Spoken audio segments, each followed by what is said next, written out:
What is up, everyone? Anthony Morello from Morello Sports, and today I'm going to talk about the PS5 Pro. I've had it for 10 days. My thoughts on the system. Do I think it's worth the $700?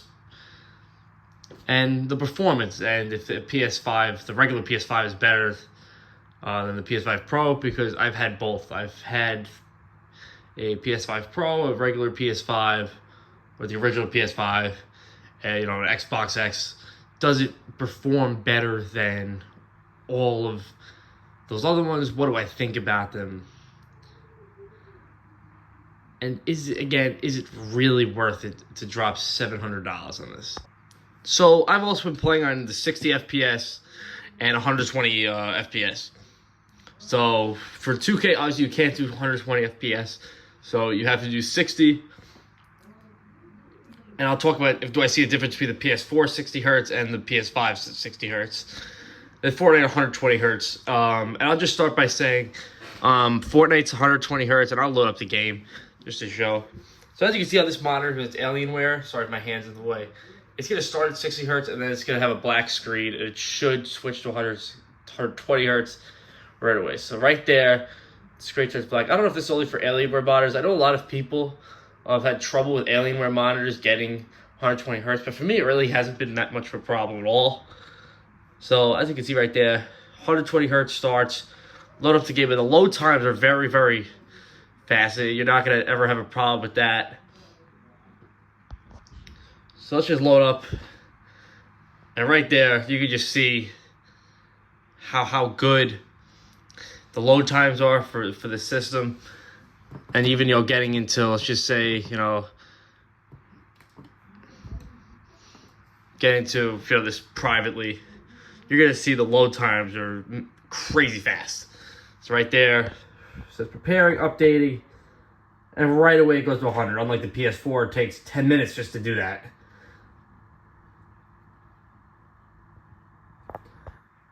And then it's going to go to this screen, and then it should be ready in like 5 to 10 seconds.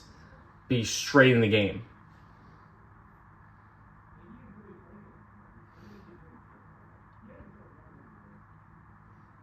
And there you go. So easy. The load times are great. My ping isn't too bad. 0 ping, as you can see. It was 12 before. Can't lie, but it's not bad at all. I don't even have the best internet, and honestly, I can still play every single game. There's not really frame drops. 120 constant on the system. But this system really subsides for bad Wi-Fi, because I used to be playing, so on the regular PS5, I used to have mad delay. I had the same thing, same Wi-Fi, same setup, same spot. And I have to say, the PS5 Pro is pretty good with the delay. I have not really had bad delay on anything. This thing runs really, really well. So if you have bad Wi-Fi, and I don't know if stuff's changed, but you're not going to really feel it much. Obviously you can't have McDonald's Wi-Fi or something like that. And I'm going to just switch over to 2K for a second just to show 60 hertz. So you can see it's going to change to 60 hertz. I have an Alienware monitor, so 60 hertz right there. I'm also getting Call of Duty soon. But yeah, bad Wi-Fi, you're not going to feel it much as long as you have, a decent connection. My signal strength is usually between 50 and 65. And that's not obviously that good, because I could easily be using a LAN cable, but I'm very far from the router, so I have to use, I really can't use a LAN cable, because, that's going to be a lot of work. But as you can see right here, the load times even on, oops. I know I spent a lot on VC. So obviously I just made this build. A lot of videos will be coming. As you can see, I go around the mic. Look how fast that load time is. That's crazy. It just got me right to the mic cord. Excuse me. And not many problems at all. And for 60 hertz, this is a lot better than the PS4. It's a noticeable difference. Obviously it's probably obvious But, you know, you're running the same frames per second. Even on Fortnite 60 hertz, I actually tried it. It's a lot better than the PS4. But that's not really what we're talking about here, because we're really talking about the difference between the regular PS5 and the PS5 Pro. For Fortnite, I mean, it's a minuscule difference, and I'm probably just going to be saying this just because, you know, I have this new system. But if I'm being honest, it's pretty much the same on Fortnite. But for 60 hertz games, for some reason, because I remember playing 2K on my PS5 with delay. Now there's not much delay, same Wi-Fi.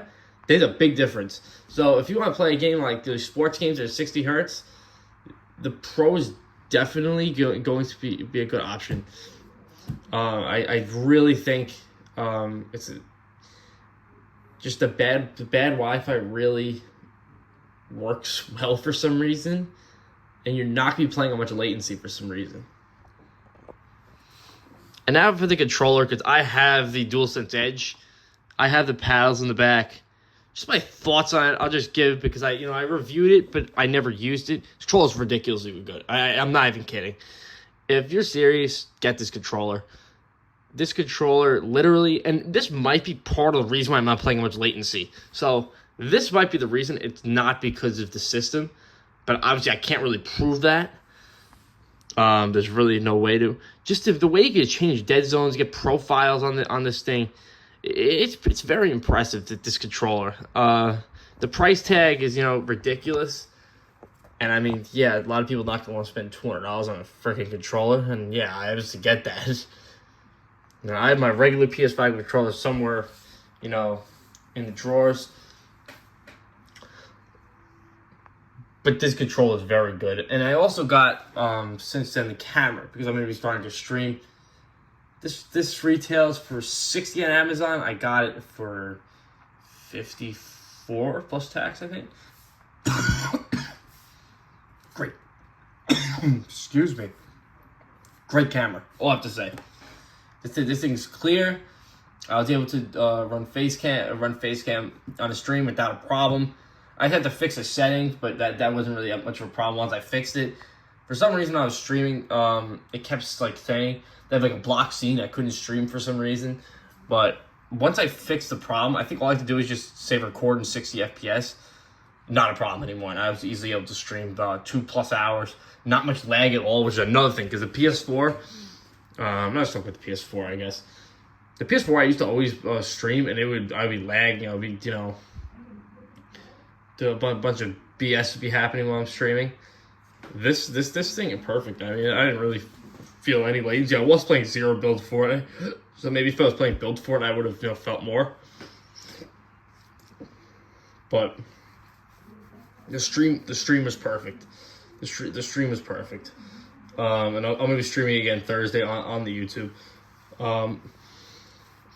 for anyone to watch. And I really am happy with the growth on this channel. We're 137 now.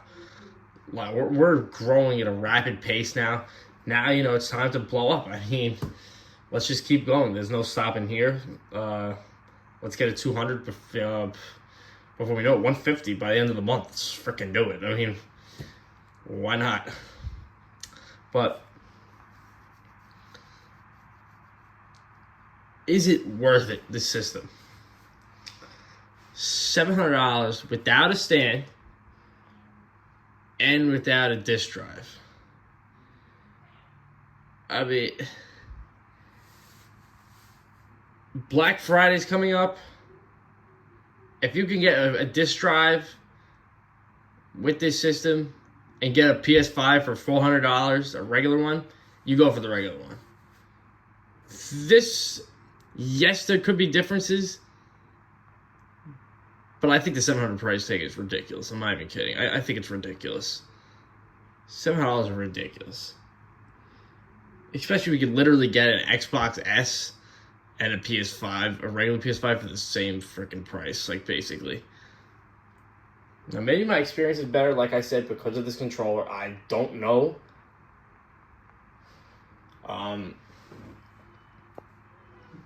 But if I'm being honest, $700 is ridiculous. But if you really need that storage, you're really, someone you want the best crap possible, you get yourself this system, because this is a damn good system. This is the best system you're gonna get out of all the gaming consoles out. This is the closest we're gonna get to a PS5, PS6. And the PS6 is coming out in 2028. I'll probably still have this system in 2020, 2028, or 2026, 2028, whatever the hell it's coming out. That doesn't matter for now. So, it really depends, personal preference. If you do purchase the system. And it's not like the original PS5 where, it was so hard to get. You had to, go on eBay and get the crap. It was $700 more. No, it was probably like $100 more retail, because it was all the people, buying it. It was never in stores. This thing's in stores. I mean, you could easily get this thing if you just look around a little bit. But it's a damn good system. It's a damn good system. If you're taking video games, I guess seriously, and you really want to enjoy it, get yourself the system. But if you want to be cost effective, yeah, just get one for Black Friday for $400. It was $350 on Target. I actually get two for the same freaking price. This thing. Plus, it was the disc drive one. But yeah, it's personal preference. That's really what I would say. But that's really all for this video. Any questions you have about the system, I'm happy to help in the comments, obviously. You could DM my Instagram. Also, Anthony Morello _ but yeah, I'll see you guys on the streams. I'll see you guys in these next videos. And yeah, peace out.